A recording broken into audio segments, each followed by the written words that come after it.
Sir काय सांगाल, नव्याने मंत्रिपदाची शपथ घेतली आहे, पुन्हा जुनंच खातं अपेक्षित आहे का तुम्हाला? मला असं वाटतं की माननीय एकनाथ शिंदे साहेब जे आमचे नेते आहेत त्यांचे मी मनापासून आभार मानतो. पुन्हा एकदा राज्याची सेवा करण्याची संधी त्यांनी मला दिलेली आहे. कुठचं खातं द्यावं, काय द्यावं हा सगळा अधिकार एकनाथ शिंदे साहेबांचा आहे. परंतु जे कुठचं खातं देतील त्याला प्रामाणिकपणानं न्याय देण्याची भूमिका माझ्यासारखा कार्यकर्ता घेईल.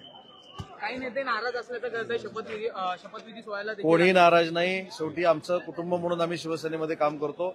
जरा काही पाठीपुढे जर झालं असेल तर आम्ही सगळे 12च्या 12 मंत्री पुढाकार घेऊन 11 मंत्री पुढाकार घेऊन त्यांचा विश्वास संपादन करू, त्यांची नाराजी आम्ही दूर करू. चिंता करण्याचं काही कारण नाही. येणाऱ्या काळामध्ये कशा पद्धतीने काम कराल? महाराष्ट्राच्या विकासासाठी आम्ही काम करू आणि जसा महाराष्ट्रानं आमच्यावर विश्वास टाकलाय तो तसाच टिकवण्याचा प्रयत्न करू. शिवसेनेला नव्याने पर्यटन मंत्री पद देखील मिळणार आहे अशी चर्चा आहे, तर मिळालं तर शिवसेना काय? चर्चा करण्यापेक्षा थोड्या वेळामध्ये नक्की आम्हाला काय मिळणार आहे आणि काय नाही मिळणार आहे हे तुमच्या समोर येईल. त्याच्यामुळे जर तरवर करण्यापेक्षा खात्री करून आपण सगळं सांगून टाकू. एक मिनिट संजय